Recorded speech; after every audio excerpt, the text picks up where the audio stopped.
सभी महावीर फ्रेश बैठे हैं। नींद तो नहीं आ रही? आ रही हो तो जरा जग जाएं।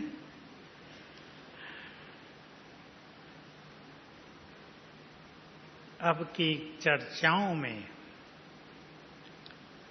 मैं तो आपके सामने कुछ बातें रखूंगा ही, लेकिन सभी को आत्मविश्लेषण करना है आज बहुत अच्छी तरह। इस सेशन को हम स्वचिंतन का सेशन भी बनाएंगे। श्रेष्ठ पुरुषार्थ में स्वचिंतन, अपने से बातें करना एकांत में, इसका बहुत ज्यादा महत्व है। तो मैं आपको एक संकल्प देता हूं, उससे शुरू करेंगे आज की चर्चा।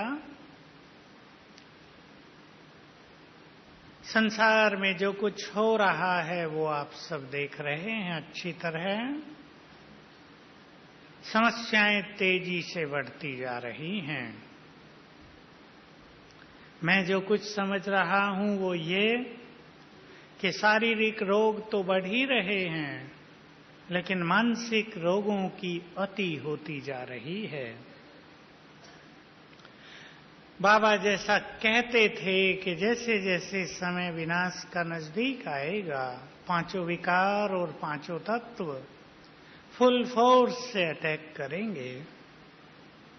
तत्व तो अभी कम कर रहे हैं, लेकिन पांचों विकारों का प्रकोप, उसमें भी काम वासना का प्रकोप संसार को जैसे निगलने के लिए तैयार है, वैसे भी हमारी कल्चर इस बात का प्रूफ है कि जब कोई भी सभ्यता काम वासना प्रधान हो जाए तो उसकी समाप्ति होती है। तो मैं आप सभी को एक संकल्प देना चाहता हूं। समस्याएं बढ़ रही हैं, दुख बढ़ रहा है, रोग, अशांति, संसार में आपसी संबंधों में टकराव बहुत ज्यादा बढ़ रहा है। बाबा को ऐसी आत्माओं की जरूरत है जो अब संसार के काम आए। अपने काम आ गए, जन्म जन्म अपने परिवारों के काम आए। अब समय है संसार के काम आने का। संसार की अनेक प्यासी आत्माएं, दुखी आत्माएं, अशांत बेचैन आत्माएं प्यासी नजरों से हमारी ओर देखेंगी नहीं, देख रही हैं। क्या हमने स्वयं को ऐसा शक्तिशाली बनाया है कि हम उनके दुख दूर कर सकें? क्या हमने स्वयं में प्योरिटी का बल इतना भरा है कि संसार को निष्पाप कर सकें, रोगों का निदान कर सकें? क्या हमने अपने अंदर सुखों का खजाना इतना भरा है कि बांट सकें? आज इसका निरीक्षण करना है, स्वयं का निरीक्षण। वो तो बाद में करेंगे। सभी को मैं चाहूंगा आज क्लास के बाद सब लिखेंगे 2 चीजें। नोट कर लो अभी, वो अभी लिखना नहीं है, केवल टॉपिक लिखना है। मैंने अपना संगम युग कैसे कैसे बिताया है। बाबा के नाम ये पत्र लिखेंगे, पर होगा आपका पर्सनल, किसी को देने के लिए नहीं, केवल आपके लिए। मेरे 25 साल, 27 साल, जितने भी आपको हुए हैं, 30 साल कैसे बीते हैं, बहुत क्लियर विश्लेषण करना।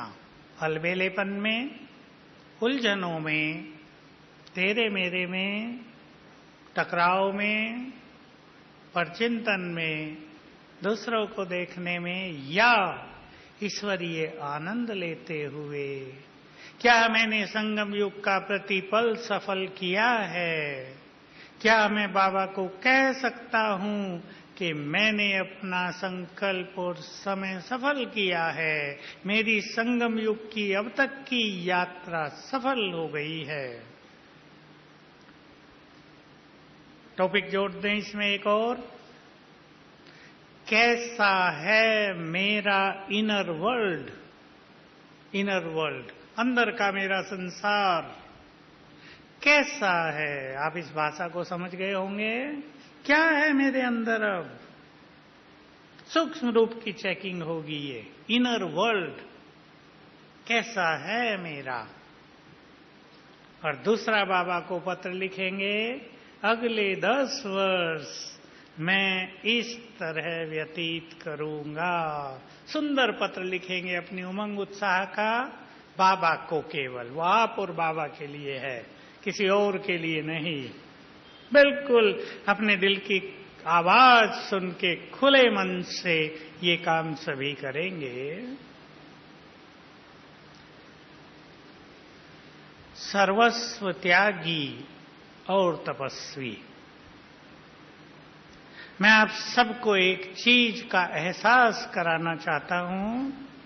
आप सभी के चेहरों पर, सभी ब्राह्मणों के चेहरे पर त्याग का तेज रहता ही है। आप सब ने भी इस जीवन में बहुत त्याग किया है, पता है सभी को? यह सोचते हमने तो घर भी नहीं छोड़ा, कुछ तो किया नहीं, मौज कर रहे हैं, अच्छी सैलरी ले रहे हैं, आनंद से जी रहे हैं। समझते हैं अपने त्याग को? पहचान लें आप, सभी के पास त्याग का तेज है, त्याग का बल है। त्याग स्थूल का नहीं होता। मनोविकारों का त्याग करना, सूक्ष्म इच्छाओं का त्याग कर देना। मैं एक शब्द और जोड़ रहा हूं जिस पे आपको काम करना है, काम की कामनाओं का त्याग कर देना। सबसे बड़ा त्याग। मुख मोड़ लिया काम वासना से, अब उसकी कोई सूक्ष्म कामना नहीं। इस जीवन में क्रोध और अभिमान का त्याग कर देना आध्यात्म के पथ पर चलने वालों के लिए एक सुंदर आधार है। जिसने क्रोध और अभिमान का त्याग कर दिया, उनके कदमों को कोई रोक नहीं सकता। और यही आध्यात्म की, स्पिरिचुअलिटी की सबसे बड़ी सफलता है कि मनुष्य अपने मैंपन को छोड़ता चले, उसे अपने मैंपन और मेरेपन का रियलाइजेशन होता रहे, कहाँ है वो, और उसे छोड़ते चले। मैं 2 बातें सुनाऊं अपने अनुभव की आपको इस संबंध में। बहुत बहुत साल पहले बाबा की अव्यक्त मुरली में सुना कि ब्रह्मा बाप नंबर 1 क्यों हुए। सिंपल सा उत्तर था, उत्तर बहुत हैं, पर उस दिन का उत्तर था कि वे मैंपन को छोड़ने में नंबर 1 रहे। सबसे बड़ा त्यागी, सबसे बड़ा समर्पण करने वाला, सबसे बड़ा योगी, सबसे अधिक बुद्धिमान ब्रह्मा, जो भगवान के बिल्कुल साथ है, लेकिन उसके पास मैंपन का संपूर्ण भाव है। ये उनकी दिव्यता का आधार था, जीवन में दिव्यता। तो एक हम सभी सूक्ष्म काम करेंगे अपने जीवन में, मैंपन के त्याग पर। बाबा जैसा तेज हमें भी अपने जीवन में लाना है। जैसा मैंने आपको कहा कि हमें संसार के काम आना है। मेरे पास तो अनुभव हो रहे हैं रोज के, आपके पास लोग आएंगे और कहेंगे हमारे सिर पर हाथ रख दो। हमारे दुख हर लो, हमें दृष्टि दे दो, हमारे विघ्न हर लो। इवन ये भी कहेंगे आपको, अपने घर का पानी पिला दो, हमारा चित्त शीतल हो जाए। ये सब होने जा रहा है, क्योंकि अभी तक बाबा करा रहा है हम सबसे तपस्या। और जैसे आज भी मुरली में था, जो आदि में हुआ वो अंत में भी होगा। जय जयकार, साक्षात्कार, इसकी धूम मचेगी और बहुत बड़ा काम इस भारत की भूमि पर होगा। तभी तो भारत विश्व गुरु की उपाधि को प्राप्त करेगा। और वो काम करना है हम सबको। दूसरी बात मैं सुनाऊं मैपन की, बहुत सुंदर 77 की मुरली की, जिससे मैंने बहुत कुछ सीख लिया था। आप उसे नोट कर सकते हैं। तुम हो इस धरा पर सूर्य तुल्य,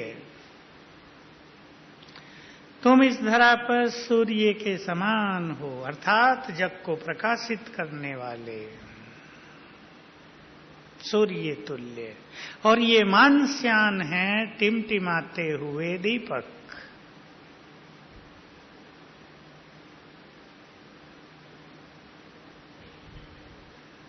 तीसरी लाइन बहुत सुंदर थी, अंदर जाने वाली।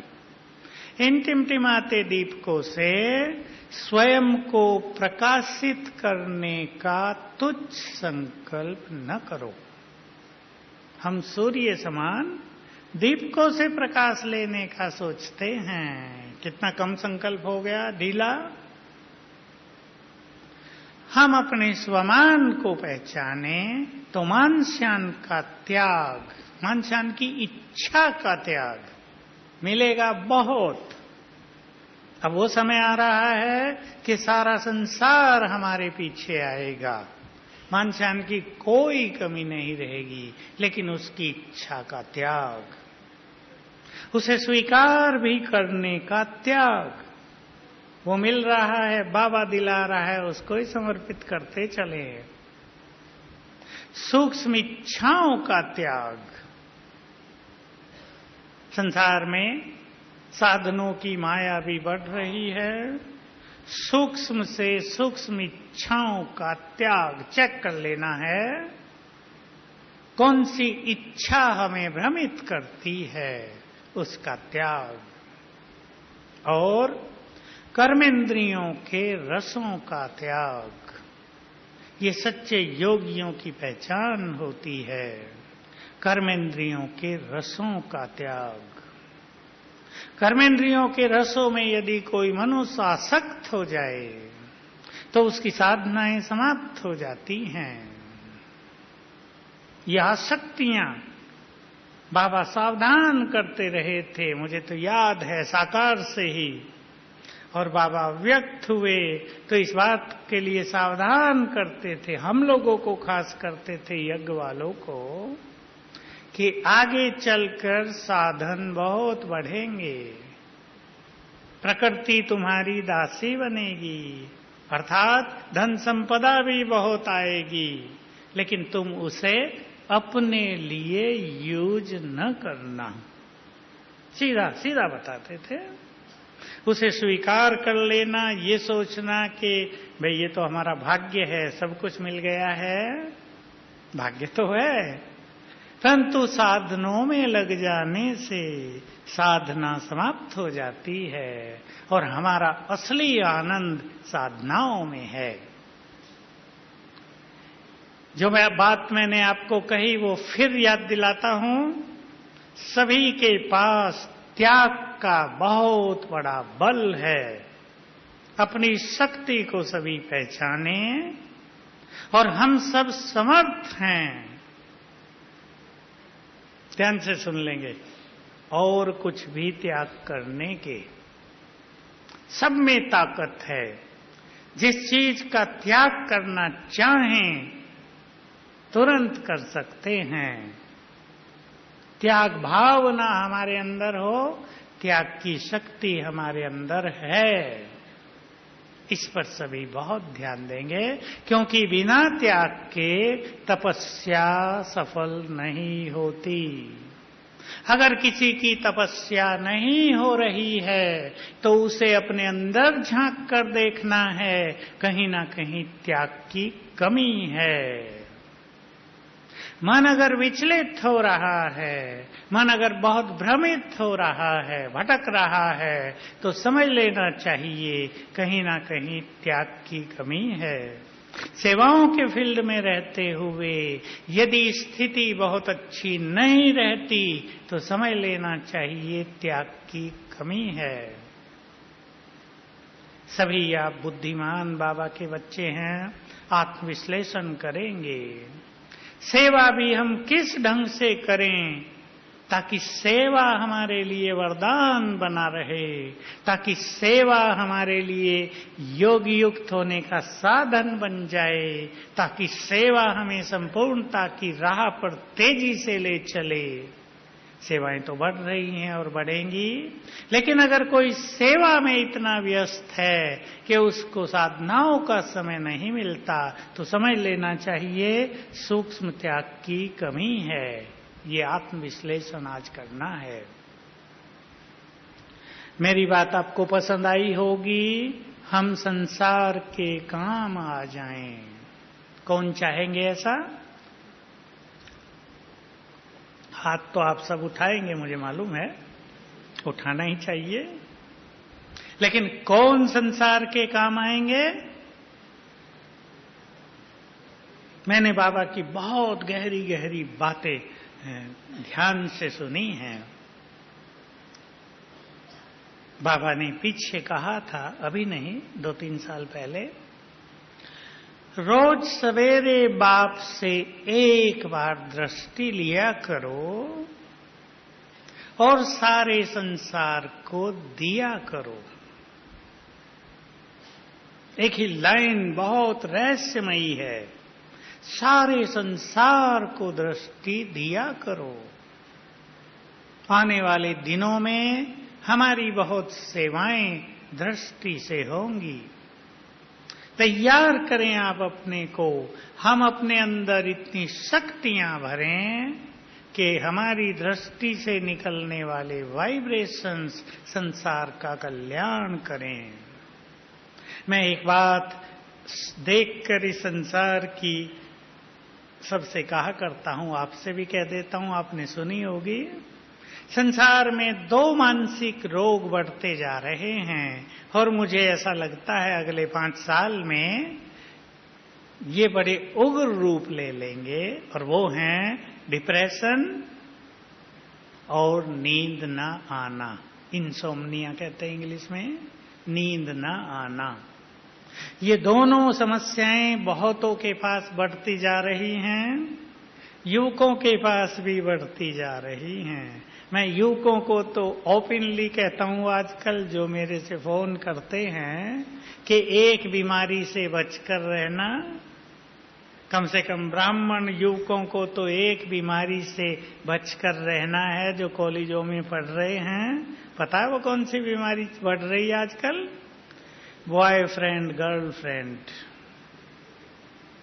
मैं उन्हें साफ बता देता हूं, मुझे जो कुछ लोगों के, युवकों के अनुभव से पता चल रहा है कि जो इस चक्रव्यूह में फंसते जा रहे हैं, दुनिया के भी युवक, अगले 5 साल में सभी डिप्रेशन के शिकार हो जाएंगे, नींद भी नहीं आएगी। तो मैं आप सबको ये बात इसलिए सुनाई कि अपने को ऐसा तैयार करें। जितने भी भाई यहां बैठे हैं उनमें से कुछ ऐसे पूर्वज निकल जाएं जो रात को एक जगह अपने बिस्तर से ही दृष्टि दे दें सबको, और वाइब्रेशंस देखकर जो रात को जग रहे हैं उन्हें सुला दें। उन्हें सुलाकर ही हमें सोना होगा, क्योंकि हम पूर्वज हैं, हम इस संसार के पूर्वज हैं। इस फीलिंग को सभी बढ़ाते चलें। पता तो सबको है, लेकिन इस फीलिंग को बढ़ाएं, इस अवेयरनेस को बढ़ाएं, जगाएं अपने को। हम साधारण नहीं हैं, पूर्वज हैं। हमें अब वो काम करने हैं जिसके लिए बाबा ने हमारा श्रृंगार किया है, जिसके लिए हमें ये जीवन मिला है।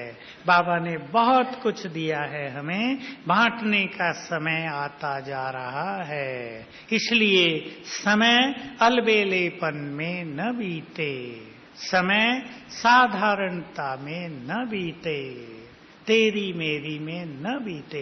कुछ भी छोड़ना पड़े, त्याग किसे कहते हैं?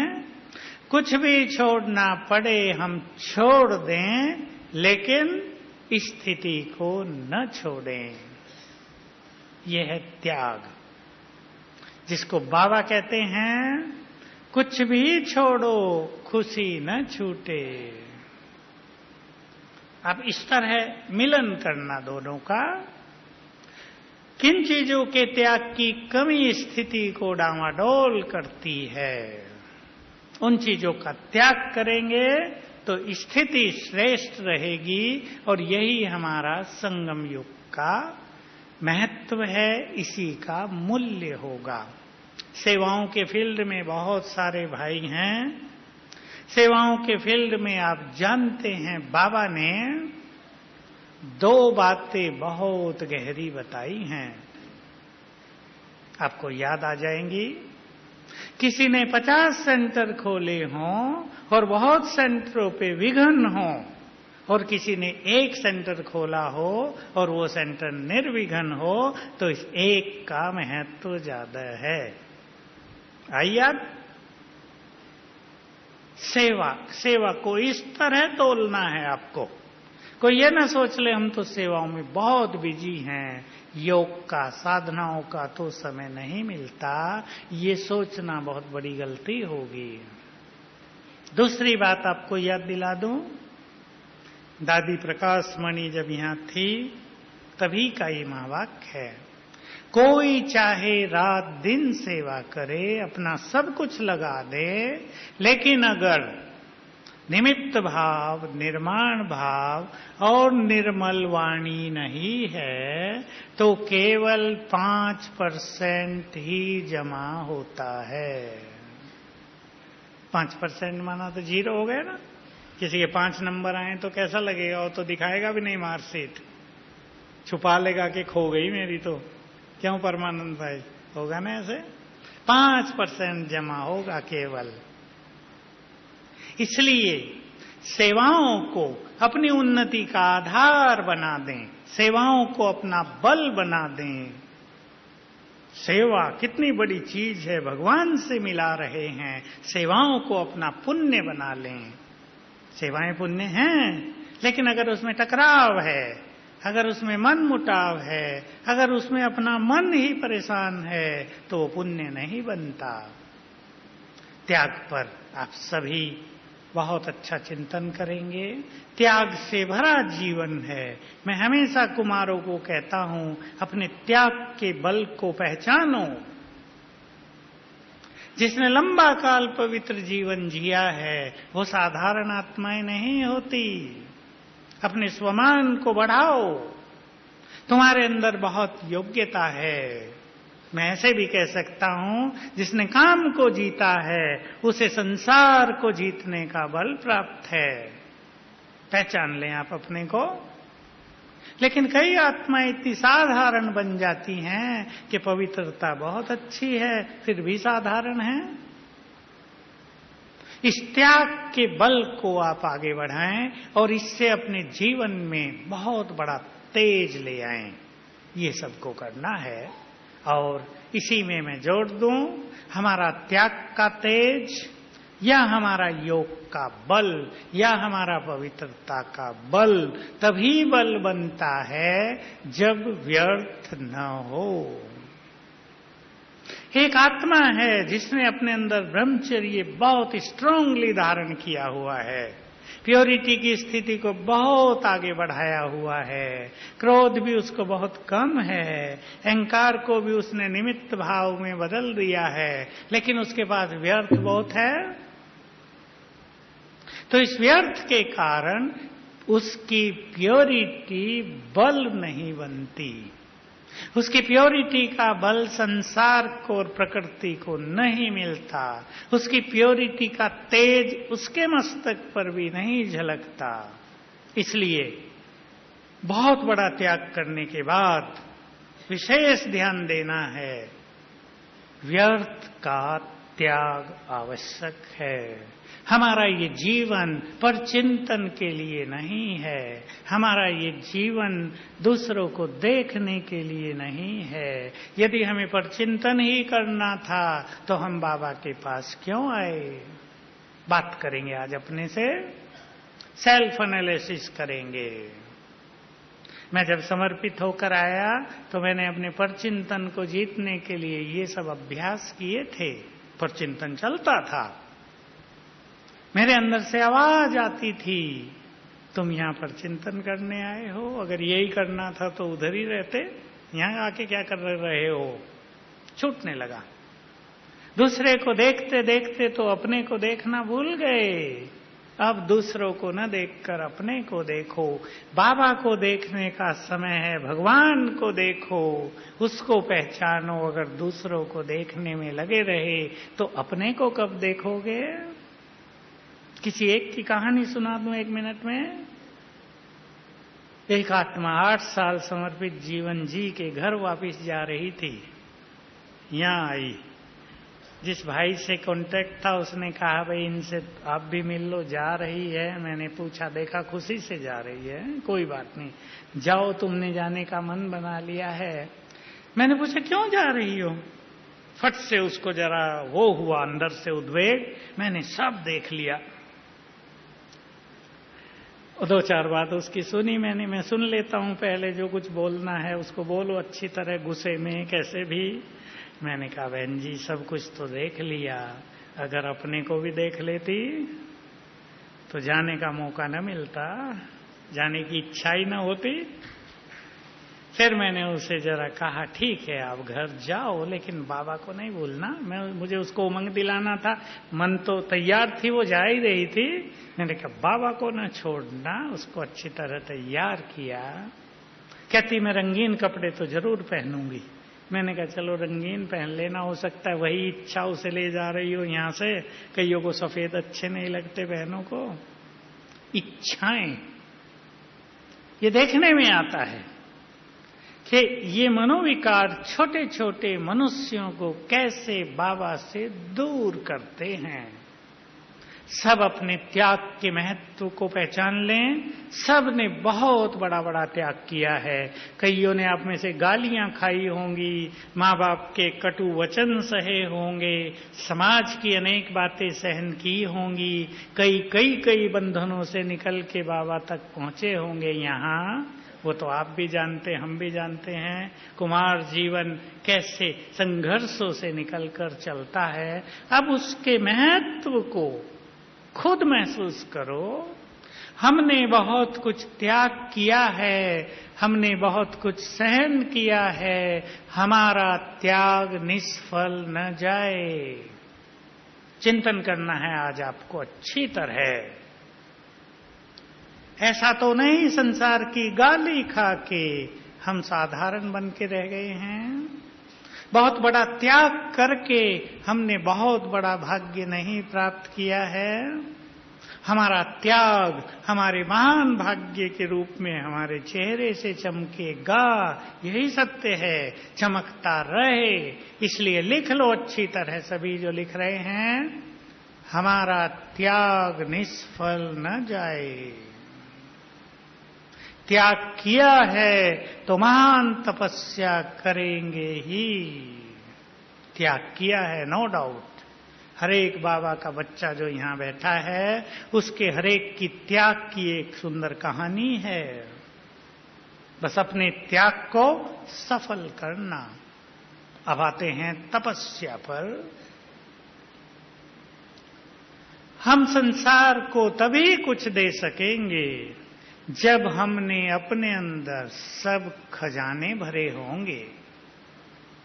4 साल पहले मैंने अव्यक्त मुरली में सुना और उसको अंडरलाइन कर दिया था।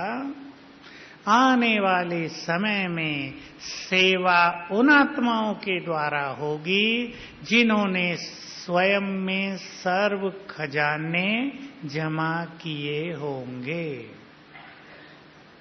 नोट कर लो, जो संसार की महान सेवा करना चाहते हैं, ऐसे ऐसे अनुभव होंगे कि एक स्थान पर बैठकर आप वाइब्रेशंस देंगे और आपको महसूस होगा अनेकों के दुख समाप्त हो गए। एक स्थान पर बैठकर आप वाइब्रेशंस देंगे और आपको महसूस होगा अनेक आत्माएं एक भयानक पीड़ा से मुक्त हो गई। वो भयानक पीड़ा क्या होगी? एक और सेवा की ओर मैं आपका ध्यान खिंचाना चाहता हूं जो आने वाले समय में करनी है। देखिए, बड़ी बड़ी बिल्डिंग लोगों ने बना दी हैं आसमान छूने वाली। आप सब जानते हैं उनका क्या होगा। एक बिल्डिंग गिर जाती है, उसमें हजारों लोग दबे रहते हैं, उन्हें निकालने वाला कोई नहीं होगा। किसी का सिर फट गया है, किसी का हाथ कट के गिर गया, आंखें फूट गई हैं, किसी के टांग कट गई हैं, दबे पड़े हैं, प्यास लगी है, पानी देने वाला कोई नहीं। भगवान को पुकारेंगे, अपने इष्ट देवों को पुकारेंगे, हे प्रभु उठा लो। और तो कोई तरीका नहीं होगा, न वहां कोई डॉक्टर है। आप सोचो, दोनों आंख फूट गई, अंधेरा है, क्या हाल होगा मनुष्य का। सब कुछ कट फुट गया, पानी, प्यास लग रही है, पानी नहीं है, कोई दवाई नहीं है, पड़े हैं बिल्कुल अंधकार में दबे हुए हजारों लोग। वो हम सबको पुकारेंगे, इस देवों को पुकारेंगे। क्या करना होगा? वाइब्रेशंस ऐसे देने होंगे कि वो आत्माएं जल्दी से जल्दी देह से मुक्त हो जाएं, ताकि उनका जो लंबा काल वहां पीड़ा का होगा, धर्मराज की सजाओं का, एक दिन 2 दिन, एक दिन वहां छोटा नहीं होता, एक एक पल युगों के बराबर प्रतीत होगा। ऐसे में वाइब्रेशंस देकर मास्टर मुक्ति दाता के वरदान को याद करके उन आत्माओं को देहों से मुक्त करने की बड़ी सेवा करनी होगी। तब ये बड़ी सेवा होगी, होगी या नहीं? और तो कोई कुछ कर नहीं सकेगा उनके लिए। ऐसी सेवाओं के लिए अपने को तैयार करें आप। तो योग का चार्ट, मैं 8 घंटे तो नहीं कहूंगा, आप डर जाएंगे, 4 घंटे से ज्यादा अवश्य होना चाहिए। और योग में हमें क्या क्या साधनाएं करनी हैं, ये प्रश्न लोग बहुत पूछते हैं। स्मृति स्वरूप होना, इस पे आप ध्यान देना। सिंपल भाषा, स्वमान में स्थित होना, ये योग के अंतर्गत आ जाएगा। स्मृति स्वरूप स्थिति क्या है? मान लो हमें ये स्मृति है, मैं वही हूं जिनकी मंदिरों में पूजा हो रही है। इष्ट देव, इष्ट देवी, इसको अपने स्वरूप में ले आना। बार बार की साधना से इसका स्वरूप हम बन जाएं, यह है स्मृति स्वरूप स्थिति। मैं एक छोटी सी अनुभव की बात आजकल कई जगह सुना चुका हूं, आपको भी एक बात सुना दूं। वही बहुत साल पहले की बात है, 40 साल हो गए होंगे। अव्यक्त बाबा जब मुरली चलाते थे तो मुरली छोटी होती थी उन दिनों, 1 घंटे की। मुरली के बाद बाबा को जूस का गिलास दिया जाता था पीने के लिए। बाबा को गिलास दिया, बाबा ने उसे दृष्टि दी।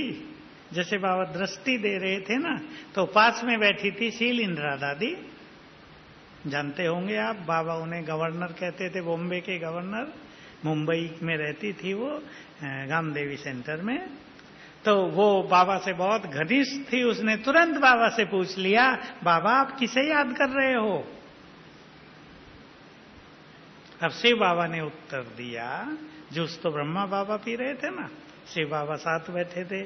शिव बाबा ने उत्तर दिया, अब इसे किसी को याद करने की जरूरत नहीं है, क्योंकि ये स्मृति स्वरूप हो चुका है। तब से मुझे इस शब्द पे बहुत ध्यान गया। ये स्मृति स्वरूप ऐसी स्थिति है जिसमें हमें योग लगाने की जरूरत नहीं रह जाएगी, हमारा योग कंप्लीट हो गया वहां।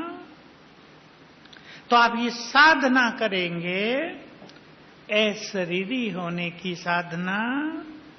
मैं 4-5 बातें बताता हूं आपको, ये सब योग के अंतर्गत आ जाएगा। अशरीरी होने की साधना, स्वमान की साधना, आत्मिक दृष्टि की साधना और योग। बाबा से बुद्धि योग लगाना, जिसको बाबा ने इस तरह कहा, बुद्धि को स्थिर करना तुम्हारी सबसे बड़ी साधना है। बुद्धि स्थिर हो जाए, उसका भटकना बंद हो जाए। केवल योग में नहीं, पूरा जीवन हमारी बुद्धि स्थिर हो, वो भटक ही न रही हो, कहीं अपने लक्ष्य में स्थित हो गई हो। ऐसी स्थिति सभी को बनानी है। इस पे बहुत ध्यान देना है। योग के बारे में मैं ज्यादा बातें आपको नहीं कहूंगा, थोड़ी सी और कहूंगा, लेकिन उससे पहले 3 धारणाओं पर आपका ध्यान दिलाता हूं। साक्षी भाव, समर्पण भाव और क्षमा भाव, इस पर बहुत ध्यान देना है। साक्षी, समर्पण, क्षमा। साक्षी भाव हमारी साधनाओं की सर्वश्रेष्ठ स्थिति है। साक्षी भाव आध्यात्म की सर्वोच्च स्थिति, जिसमें हम वो सब खेल की तरह देखते हैं जो कुछ होता है। जिन्होंने लंबा काल ये अभ्यास किया होगा, विनाश को भी वो साक्षी होकर देखेंगे और तब सकाश देने की सेवा करेंगे। जो साक्षी नहीं होंगे, वो अपने कर्तव्यों को पूर्ण नहीं कर पाएंगे, वो भूल जाएंगे सब कुछ, क्योंकि अनेक घटनाओं से सबको गुजरना होगा। महाविनाश में सबका सब कुछ नष्ट होगा। उसमें हम भी हैं, आप भी हैं, यज्ञ भी है, सारा संसार है। कुछ भी यहां नहीं बचेगा। आप सोचो, यज्ञ के ये मिट्टी के मकान बचेंगे क्या? किसी का कुछ नहीं बचने वाला है। हम सबको इस चीज के लिए तैयार अपने को करना पड़ेगा कि जो कुछ हमारे पास है वो सब छोड़ना है। आज छूटे या कल छूटे, जब तक वो हमारे पास है उसका सुख हम ले लें, जब वो छूटे तो छूटे। ऐसी मेंटेलिटी तैयार करनी पड़ेगी। हाय मेरा छूट गया, बाबा ने मदद नहीं की, मेरा भी चला गया। बाबा हंसेगा तो तुम्हारा मिट्टी का यहाँ रखना था क्या? कागज के नोट कैसे रखने यहाँ? तुम्हें तो दूसरी चीजें मिलने जा रही हैं। साक्षी भाव, समर्पणता बहुत गहरी बात है। समर्पणता मोटा नहीं कि हम यज्ञ में रह गए या सेंटर में रहने लगे, वो समर्पणता है। समर्पणता की गुह्यता का एक महावाक्य आप ख्याल में लाएंगे। बाबा ने कहा, जिस क्षण तुम संपूर्ण समर्पित हो जाओगे, उसी क्षण संपूर्णता आ जाएगी। ये अव्यक्त महावाक्य हैं, आपने सुने हो। संपूर्ण समर्पणता हमें संपूर्ण बनाने वाली होगी। तो हम चेक कर लें कहां कहां हमने अभी समर्पित नहीं किया है। मेरा पकड़ के रखा है कुछ चीजों को, मेरा समर्पित नहीं किया है, उसको सच्चे मन से समर्पित करेंगे। और क्षमा भाव, जिन्होंने भी हमें कष्ट दिया है उन्हें क्षमा। इसके बदले में शुभ भावनाएं, दुआएं, इसके रिजल्ट बहुत अच्छे होते हैं। कई बड़ी बड़ी बीमारियां भी ठीक होती देखी गई है। क्षमा मांगने से, क्षमा करने से। ये सूक्ष्म बात सभी को अपने पुरुषार्थ में याद रखनी है कि द्वापर युग से हमने यदि किसी को कष्ट दिया है, उनके वाइब्रेशंस हमारे साथ हैं, चाहे उसको हजारों साल हो गए।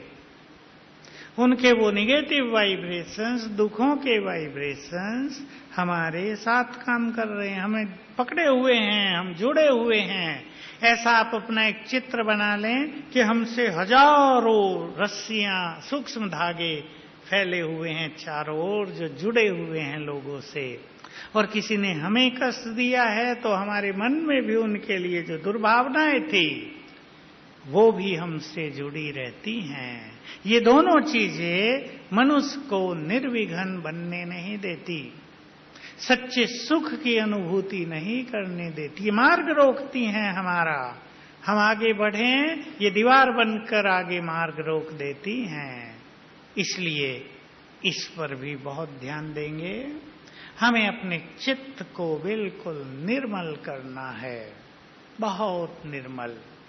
अब मैं आपके सामने पहली एक बात रखूंगा, दो उसके पार्ट हैं।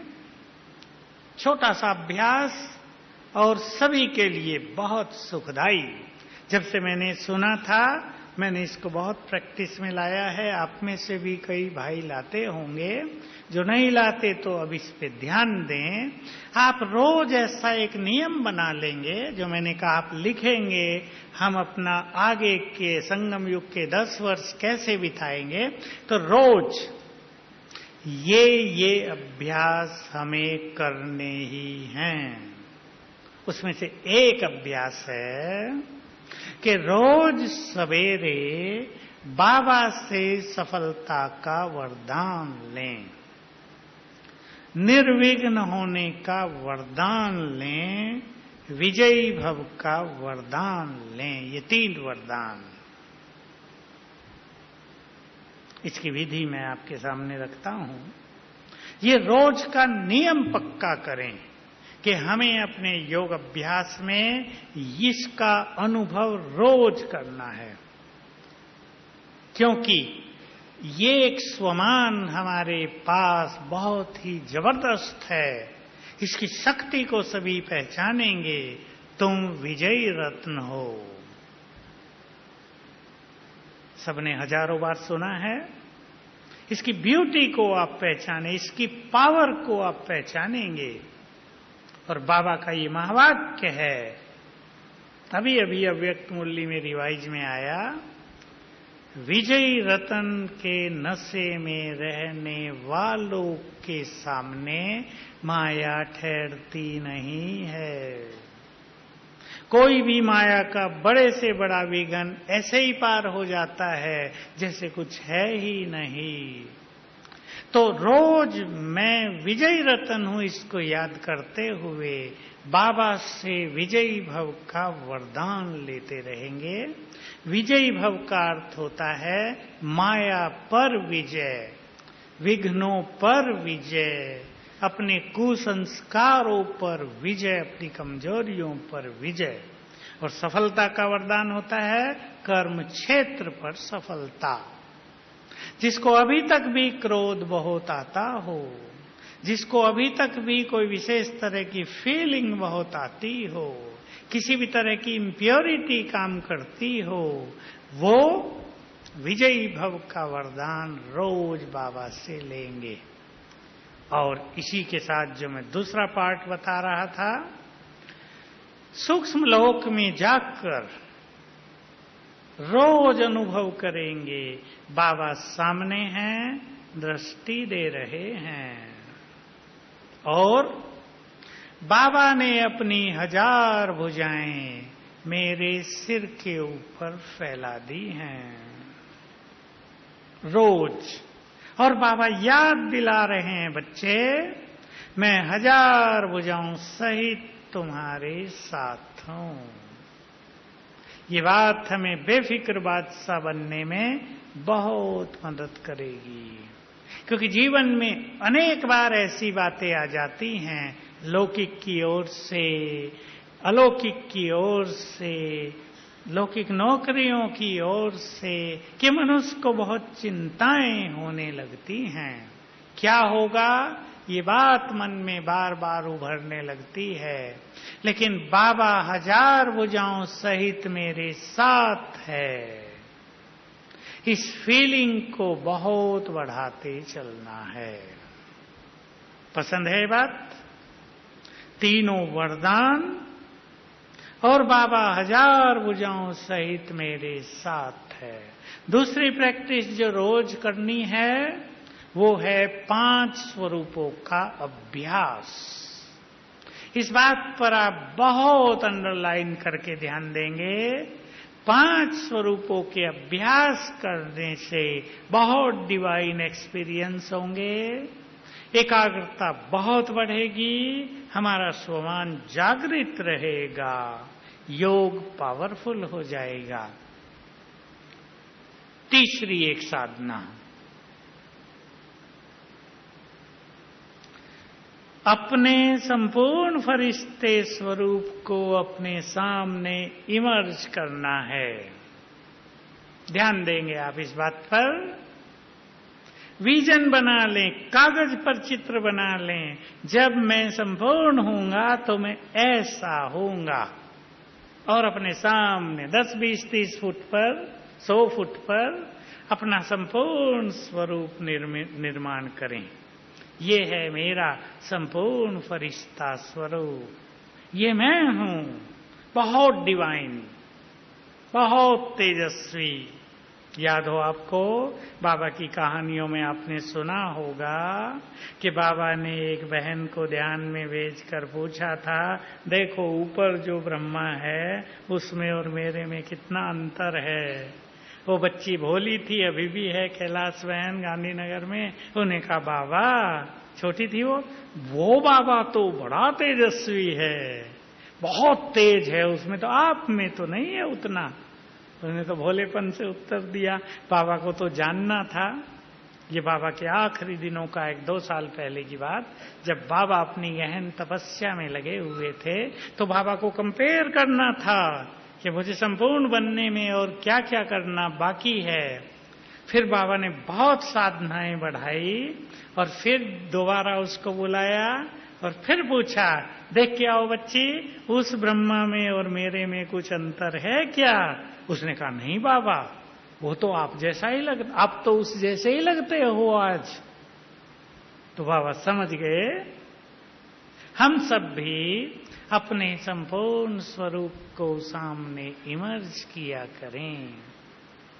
ये कुछ चीजें मैंने आपको कही जो आपको मोटिवेट करेंगी, प्रेरित करेंगी बहुत ज्यादा कि हमें अपने पुरुषार्थ को इस तरह श्रेष्ठ करना है। साधनाओं में बहुत सारी बातें आप जानते हैं, योग की साधनाओं में। और एक साधना मैं आपके सामने रख देना चाहता हूं, जिनको योग में बहुत स्ट्रांग बनना है, इस तपस्या में बहुत अच्छा बनना है। आप एक छोटा सा नियम बना लेना, अगर पसंद आए तो अपने प्लानिंग में लिख देना, मैं अगले 10 साल कैसे व्यतीत करूंगा। ज्यादा नहीं, केवल 10 मिनट 3 बार योग साधना में बैठना है। बोलो हो सकेगा ये? 3 बार। टाइमिंग अपने फिक्स कर लेना, अपने कामकाज के अनुसार, जो सेवाओं में है सेवाओं के अनुसार, और 10-10 मिनट बहुत अच्छी एकाग्रता कर लेना। एक 10 मिनट में 5 स्वरूपों का अभ्यास, दूसरे 10 मिनट में संसार को वाइब्रेशंस देने का अभ्यास, तीसरे 10 मिनट में बहुत पावरफुल योग, परम धाम में बाबा के साथ हैं, उसकी एनर्जी ले रहे हैं। ऐसे कुछ भी प्लानिंग आप कर लें, सदा तो एक प्लानिंग नहीं चलेगी। और मैं आप सभी को एक मनोविज्ञान की बहुत गुह्य बात और सामने रख दूं, जो भी आप अपना लक्ष्य बनाएं, एक लक्ष्य है अगले 10 साल का, मैंने 10 साल अंदाज दिया है, जरूरी नहीं 10 ही साल, आप 15 का बना सकते हैं। दूसरा लक्ष्य है हर साल का, तीसरा लक्ष्य आप बनाएंगे हर 15 दिन का, जो सबसे इंपॉर्टेंट होगा, फाइनल लक्ष्य तक ले जाने वाला होगा। उस लक्ष्य को अपनी डायरी में सवेरे उठ के 3 बार लिख दो। मैं इन 15 दिनों में ये करूंगा, यहां तक पहुंचूंगा। तो क्या होगा? आपके ब्रेन की, मन की संपूर्ण शक्तियां आपको उस लक्ष्य तक ले जाने में एकजुट हो जाएंगी। ये अनुभव सबको करके देखना है कि जो हम दृढ़ता पूर्वक करेंगे, लक्ष्य बनाएंगे दृढ़ता पूर्वक, मन की और ब्रेन की समस्त शक्तियां लग जाएंगी वो कराने में। इस सिद्धांत को आप यूज करें अपने जीवन में। एक योग की भी बहुत अच्छी प्रैक्टिस हम करेंगे, और वो प्रैक्टिस भी आप रोज एक बार किया करेंगे। योग भी कर सकते हैं, बाबा से बात भी करेंगे, और अपने लिए लिखेंगे कुछ। पसंद है? पसंद है सभी को? डायरी जिसके पास नहीं है वो कागज ले लें जरा। अभी एक बात और कह के मैं फिर योग की तरफ हम चलते हैं। और ऐसे ही स्वमान की प्रैक्टिस आप रोज किया करेंगे, क्योंकि इस प्रकृति को भी हमारे वाइब्रेशंस की बहुत जरूरत है। संसार को भी जरूरत है, मनुष्य आत्माओं को, और प्रकृति को भी बहुत जरूरत है। तो मैं एक बात आपको जरा और सामने रख दूं। बहुत सारे भाई इस बात से बहुत अच्छी तरह परिचित हैं कि एक अच्छी नौकरी पाने के लिए आप सबने कितनी मेहनत की होगी, या धन कमाने के लिए अपने एक छोटे से परिवार की पालना करने के लिए। कुमारों, किसी के पास माँ होगी, किसी को अपने फादर को सपोर्ट करना होगा, या भाई बहनों को मदद करनी होगी। कितनी मेहनत आप करते हैं। आईटी वाले मुझे सब बताते हैं, जो बाहर जाते हैं नौकरी करने, 12-12 घंटे उनका काम में जाता है। मैं जिस तरह अपने से बात करता हूं उसी तरह आप भी बात करें। एक छोटे से परिवार की पालना करने के लिए या एक अच्छी नौकरी पाने के लिए मनुष्य रात दिन कितनी मेहनत करता है, और हमें क्या मिलने वाला है? सोच कर देखो, 2 युग तक नौकरी नहीं करनी पड़ेगी। पढ़ाई में ये दिमाग खपाना ही नहीं पड़ेगा कि कोटा जाकर कोचिंग कर रहे या बेंगलोर जाके पढ़ाई कर रहे हैं, घर भी छोड़ रहे हैं, मोह भी छोड़ रहे हैं, अपना खाना पीना भी छोड़ रहे हैं। कुमार रात दिन लगे हुए हैं। आईआईटी में सिलेक्शन हो जाए किसी भी तरह हमारा, आईआईटी में सिलेक्शन भी हो गया, इंजीनियरिंग बीटेक भी कर लिया, फिर नौकरी नहीं मिल रही, परेशान हो रहे हैं। 2 युग पैसा कमाना ही नहीं पड़ेगा, और तीसरा युग बिल्कुल सहज सब कुछ मिलता रहेगा। 3 युग का परम आनंद, अथाह धन संपदा आने वाली है। अथाह, उसके लिए हम क्या कर रहे हैं, सब चिंतन करेंगे आज। क्या कर रहे हैं हम? ढीले डाले हैं। बाबा साकार में थे तो कहा करते थे, बच्चे 20 नाखूनों का जोड़ लगा दो। लास्ट में बाबा खुद भी अंतिम महान तपस्या में थे और सबको कहा करते थे, 20 नाखूनों का जोड़ लगा दो। अब तो जरा अपने को मोटिवेट करेंगे खुद। क्या कर रहे हैं, क्या करेंगे, किस बात में मुझे चेंज लाना है स्वयं में।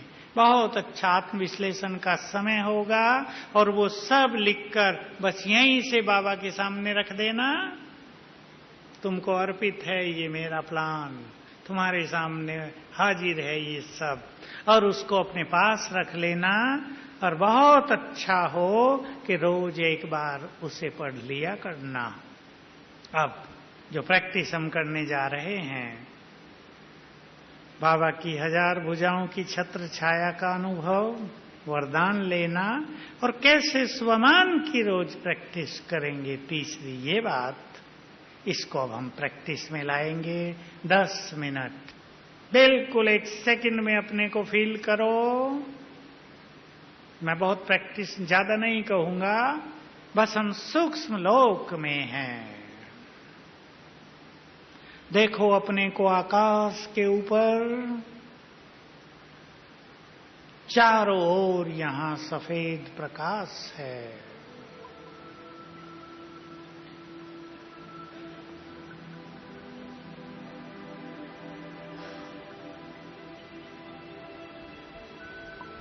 ये फरिश्तों की दुनिया, परमानंद, सामने दूर से आ रहे हैं बाप दादा। बाबा के मस्तक में ज्ञान सूर्य चमक रहे हैं।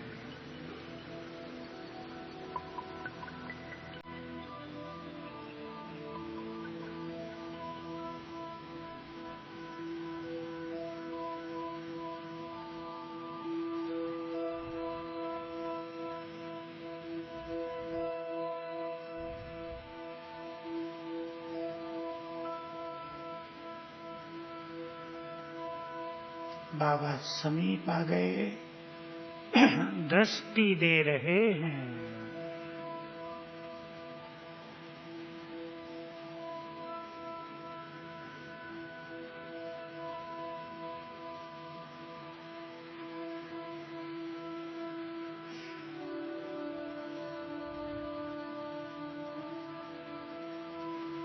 अब बाबा ने अपनी 1000 भुजाएं मेरे सिर के ऊपर फैला दी हैं।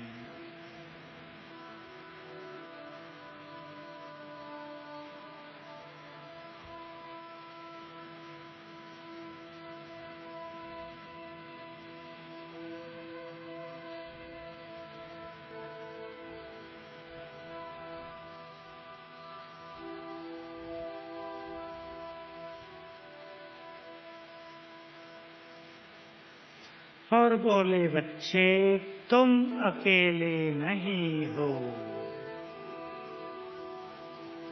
मैं 1000 भुजाओं सहित तुम्हारे साथ हूं।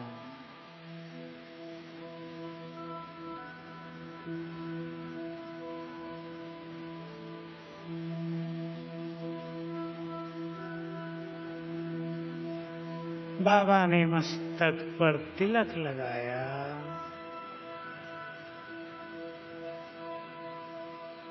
और वरदान दिए, बच्चे विजयी भव,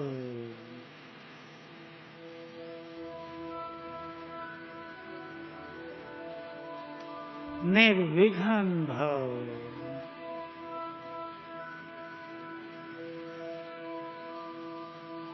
सफलता मूर्त भव।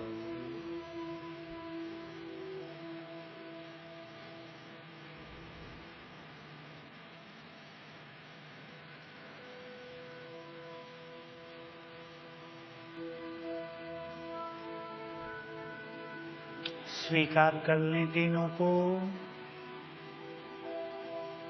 मुझे बाबा से ये 3 वरदान मिल चुके हैं।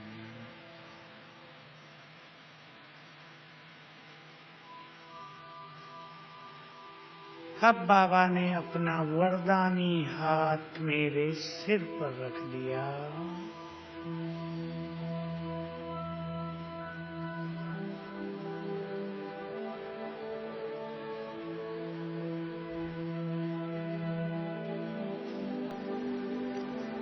और बोले, बच्चे तुम साधारण नहीं हो, बहुत महान हो। अब एक एक स्वमान को स्वीकार करते चलेंगे। तुम देव कुल की महान आत्मा हो।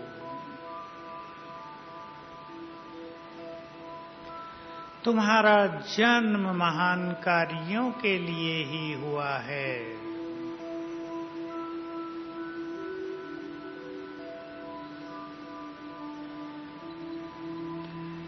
मैंने तुम्हें अपनी समस्त शक्तियां दे दी हैं। तुम ईश्वरीय शक्तियों से संपन्न मास्टर सर्वशक्तिवान हो।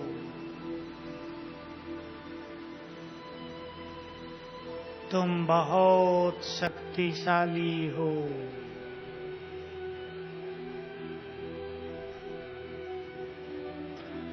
तुम समस्याओं से अधिक शक्तिशाली हो।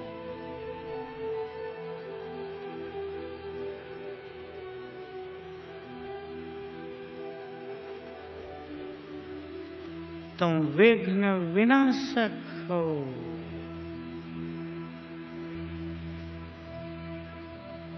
जहां भी तुम्हारे कदम पड़ेंगे वहां सभी के विघ्न नष्ट हो जाएंगे।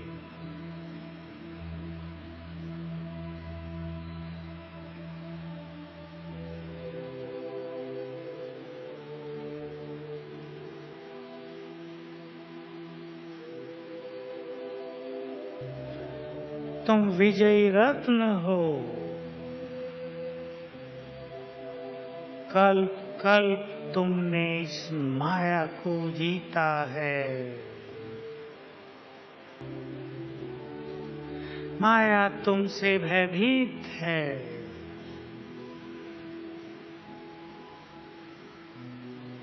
तुम तो माला के ऐसे मणके हो जिन्हें स्मरण करने से भक्त भी समस्याओं से मुक्त हो जाते हैं।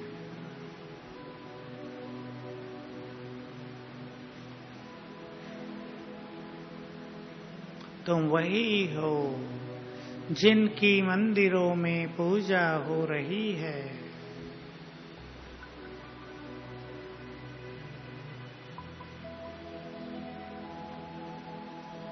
तुम पवित्रता के फरिश्ते हो।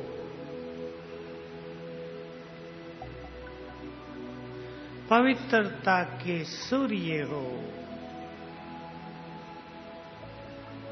इस सृष्टि का श्रृंगार हो।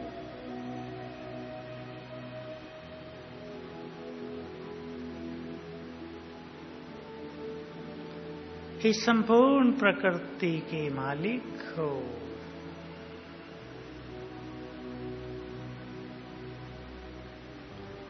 ये प्रकृति तुम्हारे पवित्र वाइब्रेशंस की प्यासी रहती है।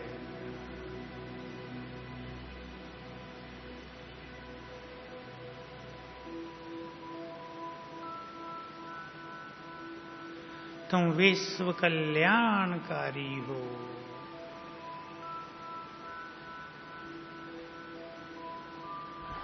सब आत्माओं के पूर्वज हो।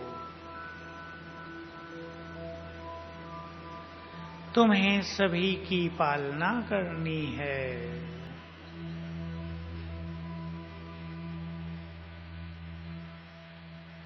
तुम बाप समान हो।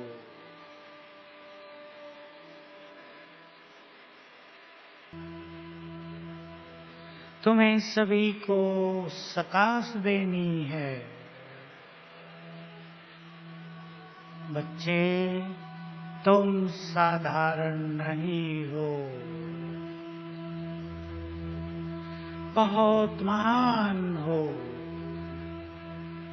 तुम्हारा एक एक संकल्प महान है।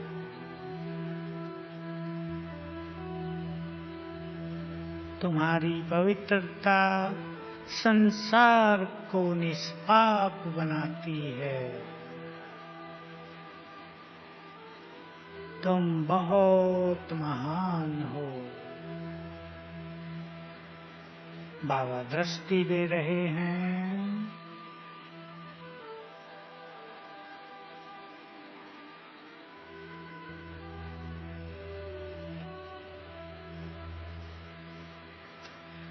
और दृष्टि लेते लेते मैं आत्मा उड़ चली अपने धाम।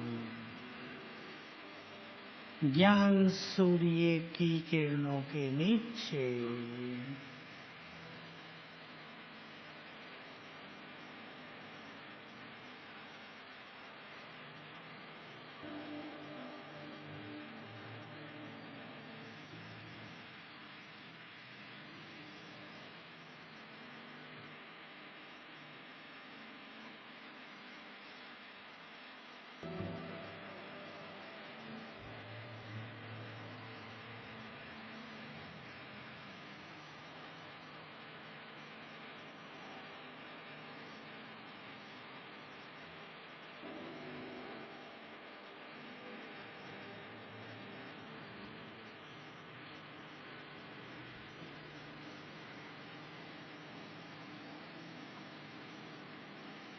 स्वयं में ज्ञान सूर्य की शक्तियां भरकर वापिस भ्रकुटी की कुटिया में।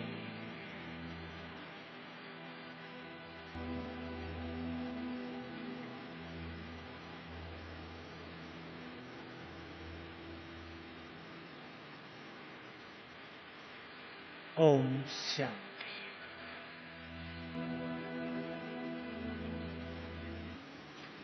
नींद भी खत्म, एकाग्रता बहुत अच्छी होगी। अब सभी अपनी डायरी पेन ले लें। You are free. बिल्कुल फ्रीली बाबा के साथ बैठकर 2 पत्र लिखेंगे अलग अलग पेज पर। याद है ना? मैंने अपना संगम युग कैसे बिताया है, क्या क्या मिला आज तक। देख लो अपने सारे अनुभवों को। सुंदर अनुभव भी लिख दो। नेगेटिव बातें नहीं लिखनी, सुंदर बातें भी। नेगेटिव तो सब जानते ही हैं। थोड़ी बहुत कमी हो उसको लिख दो, उसको दूर करने का संकल्प कर लो। मेरा संगम युग इस तरह बीता, कैसे आनंद लिया, या कहीं परेशानियों में बीता, टकराव में बीता। और फिर बहुत अच्छा पत्र बाबा को लिख देना, अगले 10 साल ऐसे बीतेंगे। पसंद है ना? अब खुले दिल से जो आप लिखना चाहें, आप फ्री हैं, लिखें।